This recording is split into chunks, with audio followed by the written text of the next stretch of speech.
Welcome to John Redmann, Power of Attorney, the show that aims to empower you through knowledge of the law. I'm attorney John Redmann.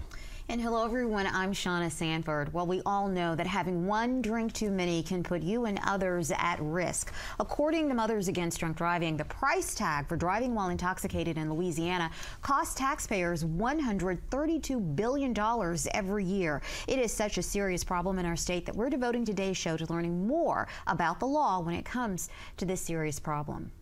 What are your rights if a police officer suspects you're driving under the influence? And what are the potential consequences of a DWI arrest or conviction?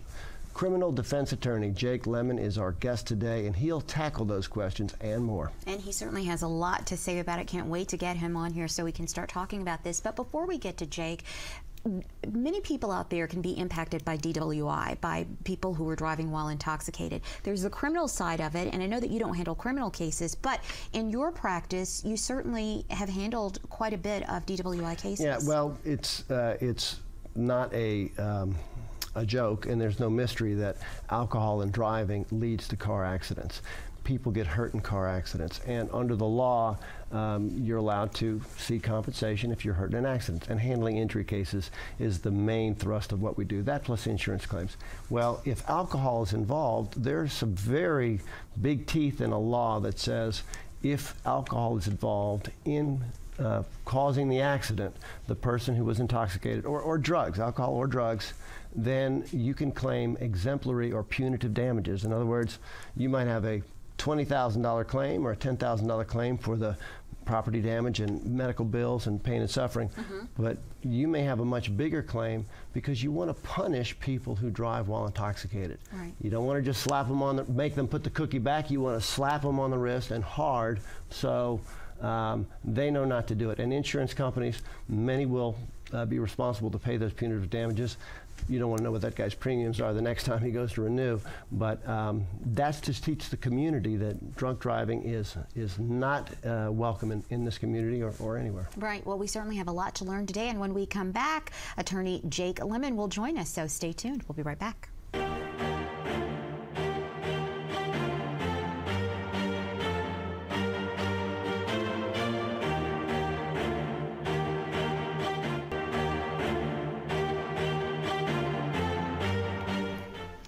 Hello everyone, welcome back to the show. Well, you can pick up any Louisiana newspaper or go online on any given day and find out who's been arrested for drunk driving.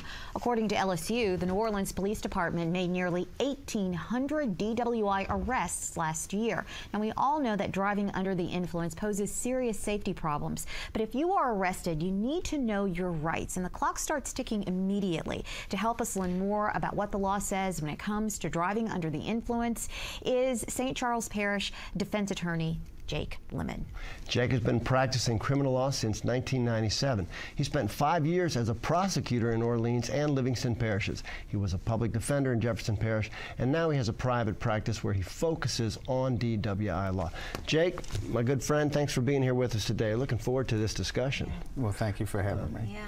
So we're talking, the focus today is DWI, driving while intoxicated, or DUI, driving under the influence. But explain broadly what that means, because it's not just limited to alcohol. That is correct. DWI in St. Charles, in Louisiana, the state of Louisiana, is driving while intoxicated. Other jurisdictions define it as driving under the influence, and that is truly what it is. And driving while intoxicated is driving any motorcraft, watercraft, means of conveyance while you're under the influence of alcohol. The misnomer is that everyone thinks that you have to be intoxicated. Well, that's simply not true. It's driving while you are impaired, and the threshold in the state of Louisiana is 0.08 grams per cubic centimeter in your blood of alcohol, and that is just really not a lot. And so, you know, often I'll get people who come to me and say, well, I wasn't drunk. And well, you know, that's not the threshold. They're not saying that you were drunk. They're saying that you may have been impaired while you were operating a motor vehicle on the highways in the state of Louisiana, and that's against the law. And part of the reason you're asked if you're pulled over to do these so-called field sobriety tests is to see how impaired you might be or not be. You know, you're asked to do heel-to-toe walking, stand on one foot, raise the leg, look at the sky, touch your finger to your nose, and these are things that the officer has a little score pad, right? Absolutely. What happens is that when you're pulled over, an officer wants to get observations of your demeanor and your condition, and based on his experience, he makes a determination if you are impaired or not impaired. And those in the field sobriety, there are 4 tests. There's the eye test, where the officer uses a pen and you follow the pen. We've all done that. There's the heel-to-toe test, as you said, the touch your nose, and then you have to raise your foot for 30 seconds, right, a couple of inches off of the ground. And what essentially that is just to test to see if there is presence of alcohol or illegal substances or any substances in your body that may have impaired your ability to drive. And what happens is that what the officer, particularly on the eye test, when the officer does that and gets to a 45-degree angle, if there is presence of alcohol in your body, there's an involuntary fluttering of your eyes. And that's an indication to the officer that there is alcohol present in this particular individual's body. And they call that nystagmus? That's correct. And it doesn't matter if you've had 30 drinks or 3 drinks. You're still going to have a flickering. Absolutely. And it doesn't tell the level. It just tells that there is alcohol present. Although critics who defend these cases point to all kinds of questionable, they say that test and the field sobriety test is not reliable. They question the training of the different officers who administer these tests, the biases of those people who are administering the test. If the officer's made up his mind already, he thinks you're intoxicated, he or she's going to see what she wants to see. That's what the critics say. What do you say about that?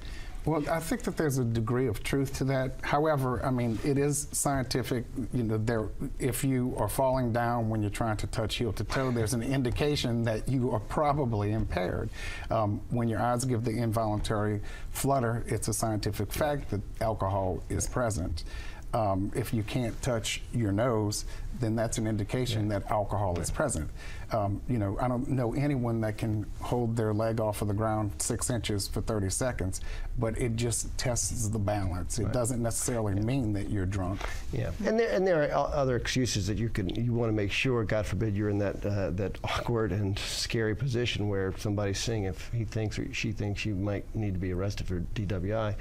You might have had an ankle injury when you were younger. You may have balance issues because of an inner ear problem.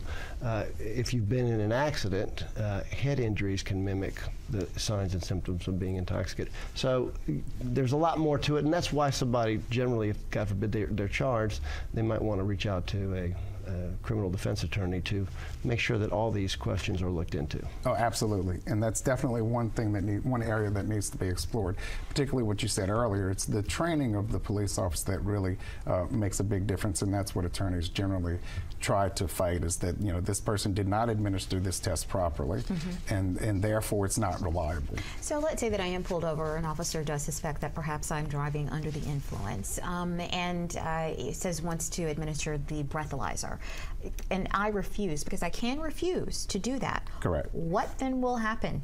What are the consequences of refusing? And you might as well refuse a field sobriety test. I mean, you don't refuse one and then do the other. Right. That's correct. If you refuse the breathalyzer, then you are arrested.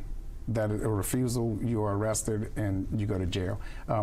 Currently, the trend is that if you refuse a breathalyzer in many jurisdictions, I know St. Charles does this, I know that Jefferson has done it in the past, they will actually get a warrant to take blood from you to actually get a level of impairment from you if you refuse the breathalyzer. But you are in fact arrested if you refuse the field sobriety test. And what you said is that refusing the field sobriety as well, absolutely. You don't want to do one and not do the other. If you're going to refuse, you need to simply refuse everything and respectfully. Well, give us some, from the, you know, innocent until proven guilty. Maybe you had, and like you said, the way the law is, you don't necessarily have to be drunk. you might be a little bit impaired, you might have a little bit of alcohol in your system, you might have a little drugs in your system that's legally prescribed, but you are still able to drive safely. Maybe you got pulled over for some other reason. Maybe it's an accident caused by the other driver. What's your advice to somebody when they're in that situation? Should they submit to these tests? The officer will tell you, oh, just submit to the test, I'm sure you'll do fine. Absolutely. That's what they'll say. Absolutely. But generally speaking, is there, is there a recommendation that defense attorneys say that people in that situation ought to do? Generally speaking, my position is that you refuse everything. You act respectful, you respond to the officer's questions, but if they're asking you to perform a field sobriety test or a breathalyzer, they've already got a suspicion that you're intoxicated. And the threshold is very, very low, and people don't recognize that it's not that you're drunk, it's not that you're falling down, it's that you may be impaired.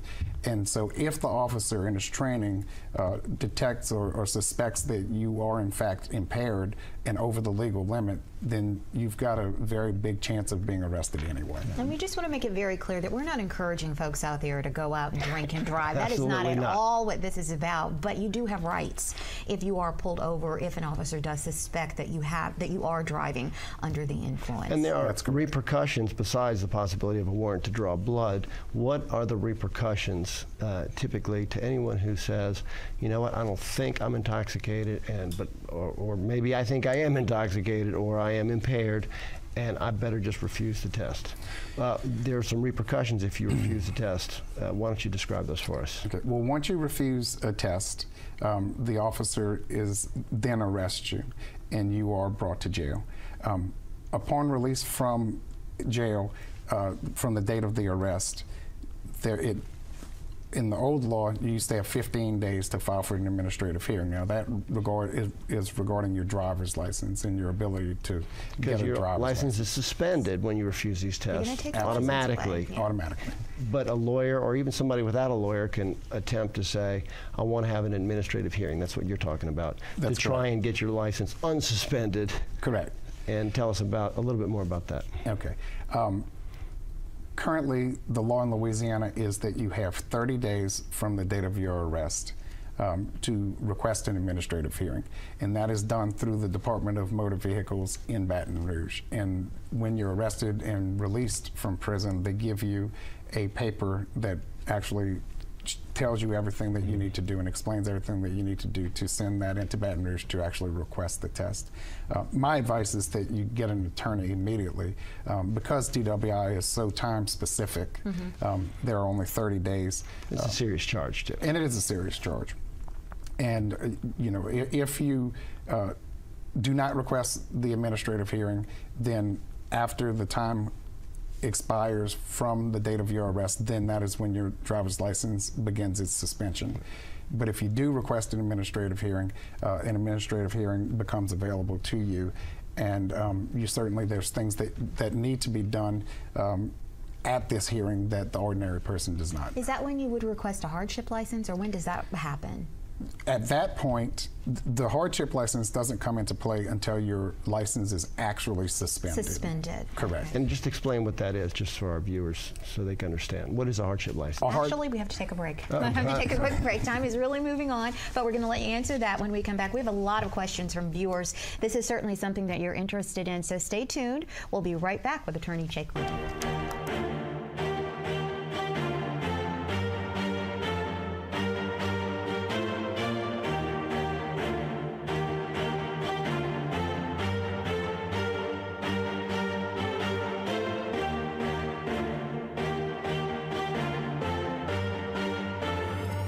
Hello, everybody, and welcome back to the show. Our guest today is criminal defense attorney Jake Lemmon. What happens if you are arrested for DWI? What are your rights? That is our topic, and many of you out there are very interested in it, so we're going to get to your questions in just a second. But, Jake, I interrupted you there because you were defining hardship license, which is really important and something that people, seek when they're in this sort of situation. So what exactly is a hardship license? Absolutely. A hardship license is a license that is available through the Department of Motor Vehicles where you're allowed to drive with certain restrictions. You can drive to work, you can drive to church. You know, people have to be employed, they have to make a living, they have to support their families. So in the event that your driver's license is suspended, you may apply for a hardship license. I think that at that point, you have to provide proof that you have high-risk insurance, which is very costly. And there's also an interlock device requirement, which is installed in your motor vehicle, and you have to blow to make sure that you're not consuming alcohol.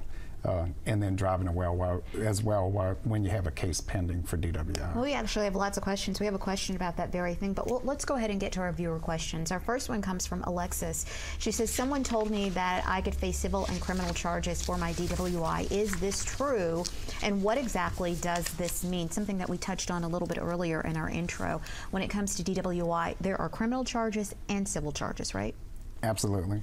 And generally, the civil charges come into play when there's an injury as a result of the impairment, driving while intoxicated. There is one civil aspect that comes into play when you have multiple DWI arrests, and that is they can actually seize and sell your vehicle that you were driving at the time of the DWI.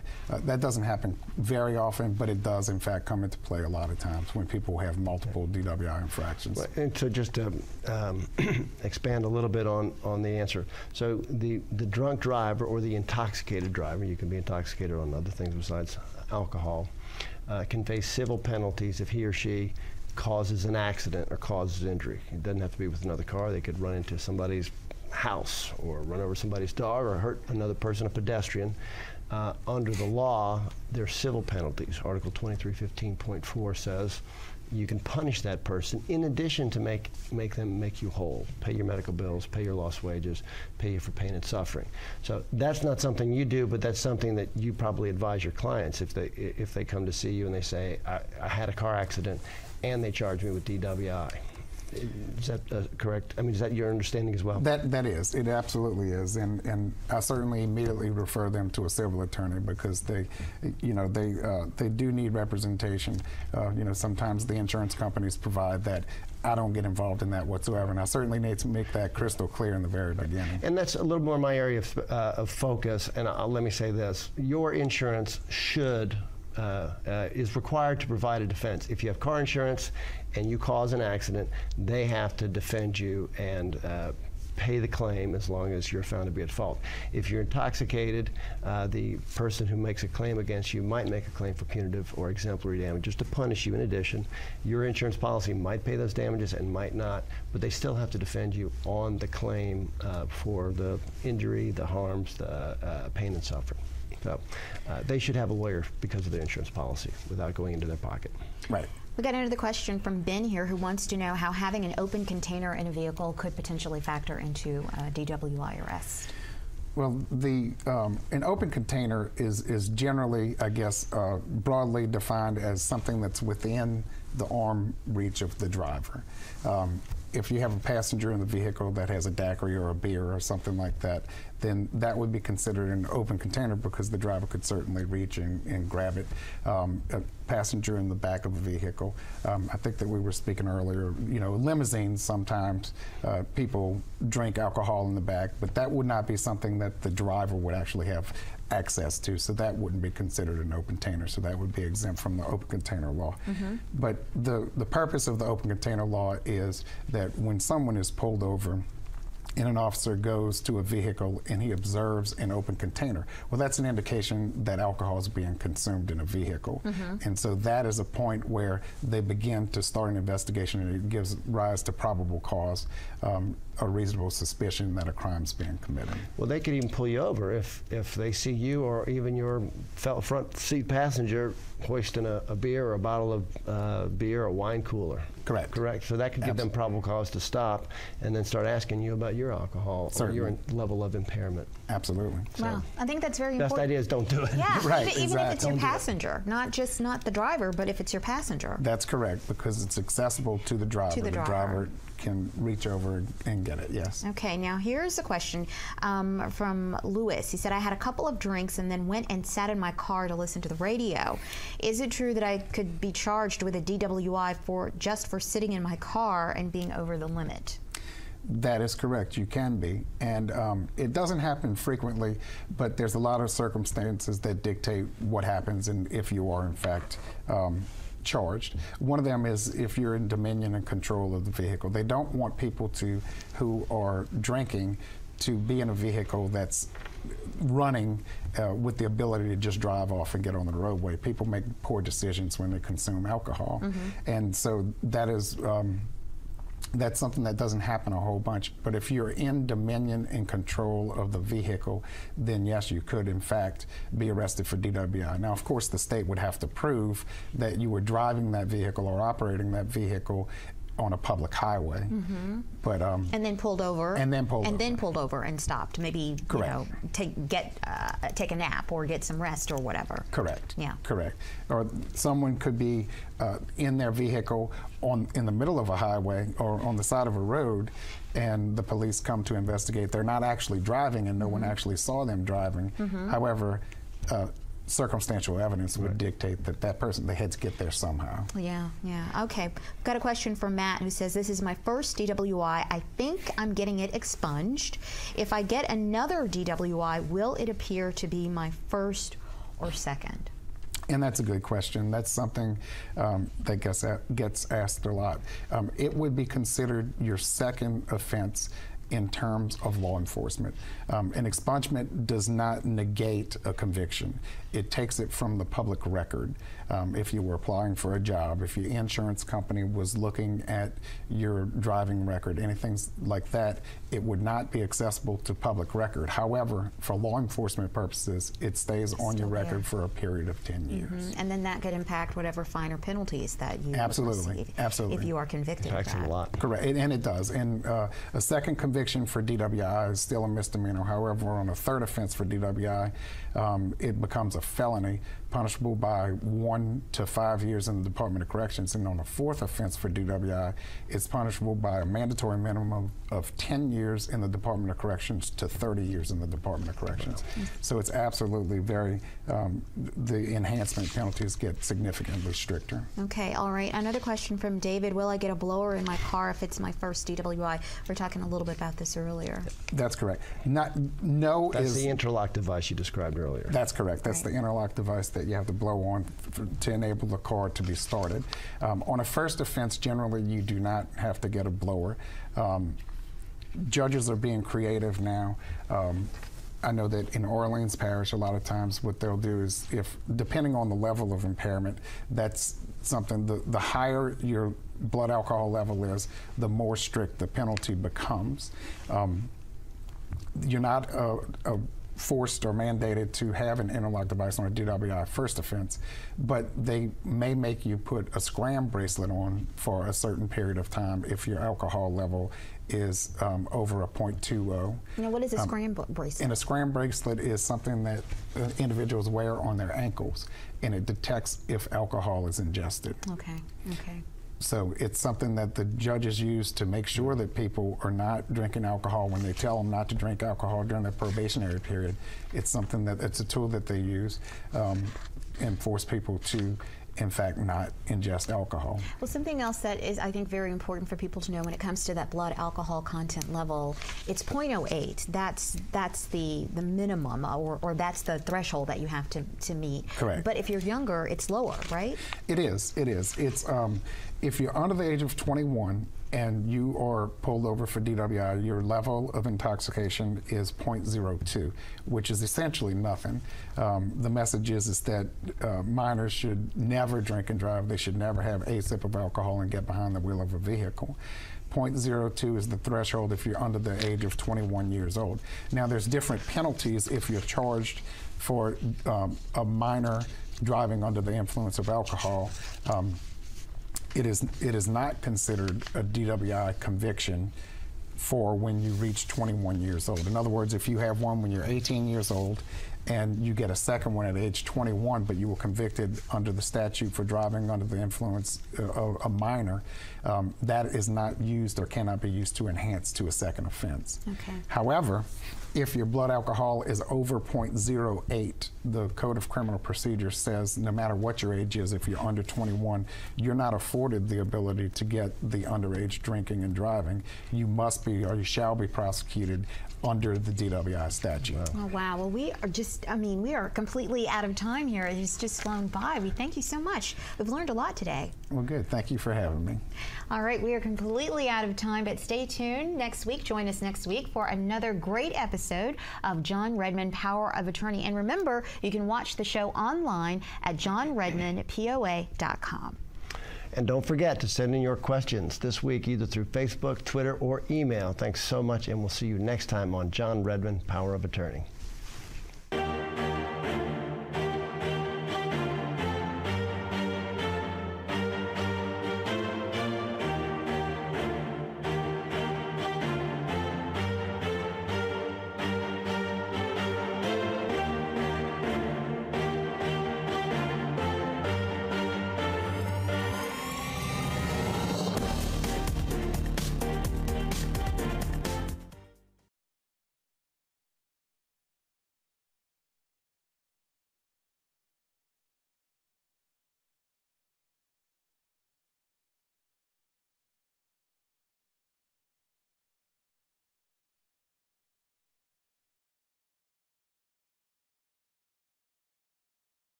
Hello, everyone, and welcome to this special Lagniappe segment interview with Jake Lemmon, criminal defense attorney. We're continuing our fascinating discussion about DWIs, what those are about, and what are some of the common misconceptions and issues that happen. So, Jake, thanks for sticking with us for this continued discussion. We were talking before about how there's a whole area of DWI charges. It has nothing to do with alcohol.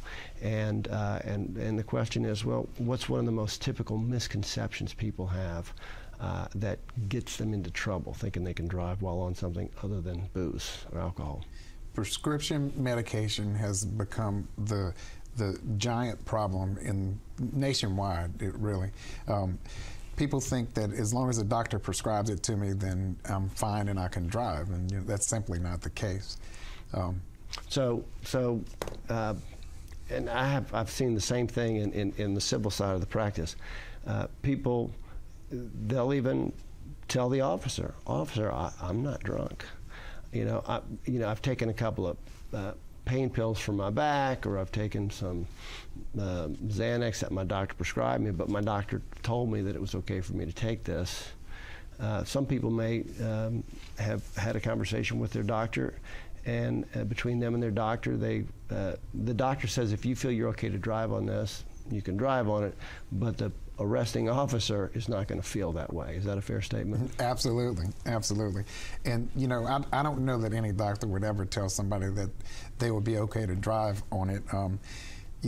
Well, different drugs. I mean, well, certainly. I'm not saying specifically hydrocodone or anything, but a lot of times what happens is that people are not upfront with their doctors, and they don't tell them exactly what kind of medication they're taking, and then all of a sudden they have this whole list of medication that they're taking, and when they're driving, they're impaired. Sure. And so that's become a very huge problem. And I'll have people who will come into my office and they'll bring me the reading. They have actually taken the breathalyzer and they blow 0.000. And, well, why did I get arrested for DWI? Right. Well, just so everybody's clear, a reading 0.00 means the breathalyzer detected 0% or 0.00% alcohol in the blood, which is registered through the breath, correct? Correct. Correct. And so they say, well, that should be my get out of jail free card or my get out of charge free card. Right. And the misconception is that's not the entire test. Intoxicated is not based on alcohol alone. It can be because of medications. That's correct. And it's medications, both legal and illegal, marijuana a lot of times. That's one of the and even over-the-counter medications. I want to put that, if somebody says, I'm just taking some over-the-counter medicine, what'd you take? Well, I took some NyQuil, or, I mean, if it's a drug that it'll have in the fine print, may cause drowsiness, and you may just be a little bit impaired, or you might not be impaired, but the officer decided that for whatever reason he needed to ask you about alcohol or drug intake, right? Absolutely. It's one of those things, John, where I've had clients who have come into my office and actually I've had videotapes of the officer actually pursuing them, pulling them over in the field sobriety test, and they're just amazed at what's on the tape because they don't think that they're intoxicated, and they're clearly intoxicated when you show them the video. Right. It's a tremendous problem these days. Yeah, and obviously we want law enforcement. I mean, we want law enforcement to help keep our streets safe, but by the same token, we want everybody to play by the rules. And you're doing your job. People have constitutional rights to be given a fair trial, to force the district attorney's office, the city attorney's office, to prove their case. If you're the person who's on the hot seat, and maybe if you're clearly intoxicated, whether you do the breathalyzer or do the field sobriety test, if you're clearly intoxicated, you're probably going to be convicted anyway, or at least you're going to need an attorney to try and minimize the impact. Is that a fair statement? That is a fair statement, and you know, one important thing to remember is that once you give any statements or once you do perform any tests, that is evidence against you. That is going to be used against you, period. And if you refuse everything, then there is not that evidence, and it makes it a lot more difficult for the prosecuting authority to prove that you were in fact impaired when you were driving. A lot more wiggle room to work if you don't give statements by submitting to some of these tests. Right. So, and just to follow up on that with, if you make statements to the police officer, and you and he or she, you're just making friendly, and you think, well, maybe if I just kind of fess up a little bit, admit to I had that proverbial 1 or 2 drinks, but that's all it was, or you know, I did take some medicine, but my doctor prescribed it and it's legal, and I swear I have the pill bottle here, it shows you my name on it. You may not be helping yourself as far as avoiding conviction. You might get arrested if the officer thinks you're intoxicated or impaired, but you're not helping yourself if you volunteer information about what medications you've taken, what alcohol you've ingested, or that you drank.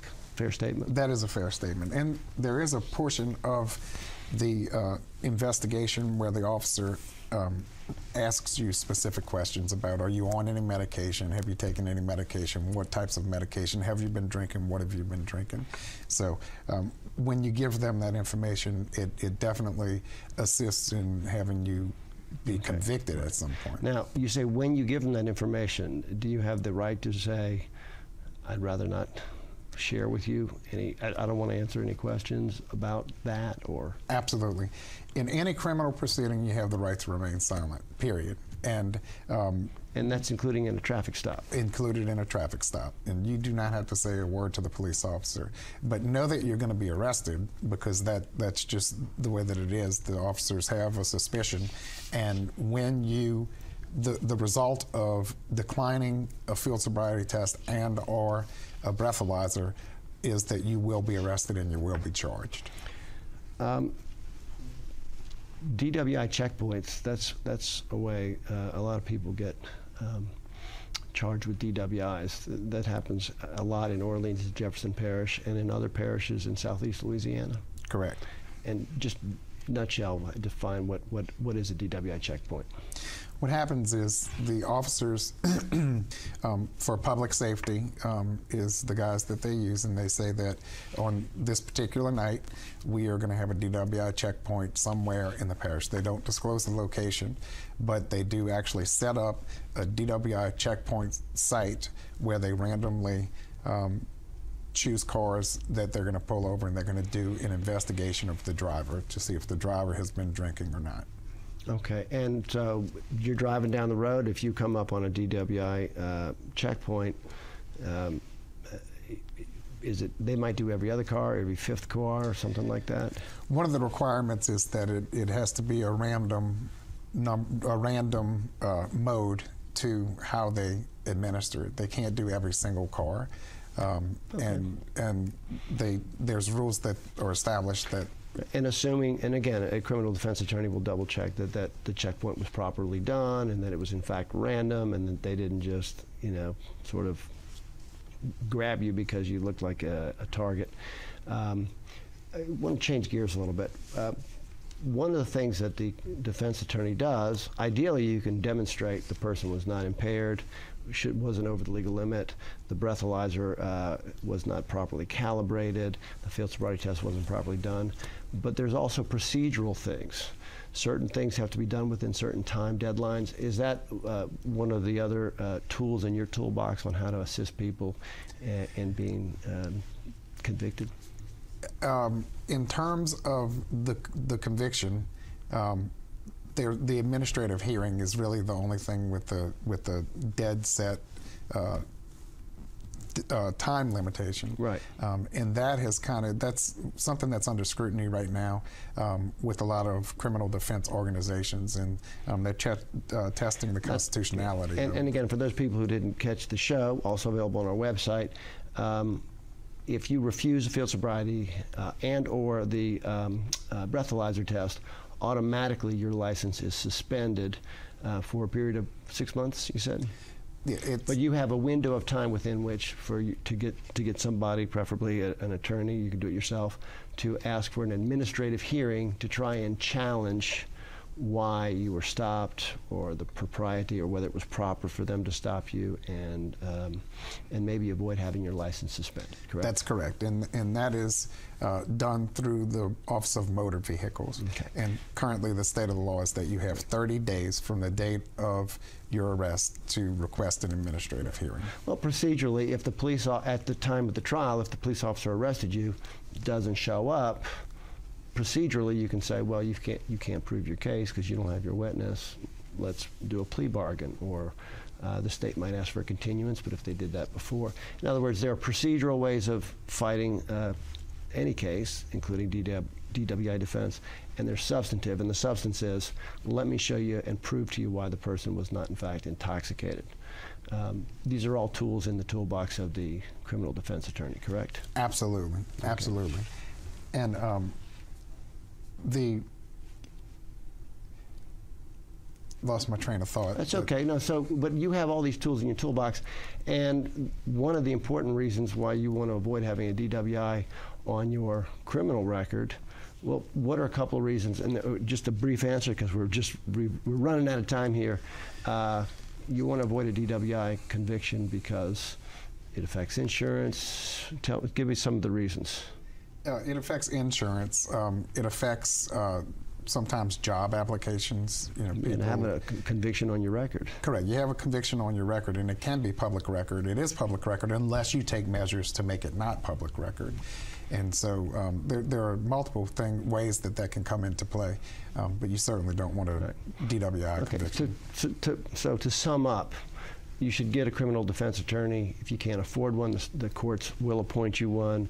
Criminal defense attorney tries to show that the DWI charge shouldn't stick.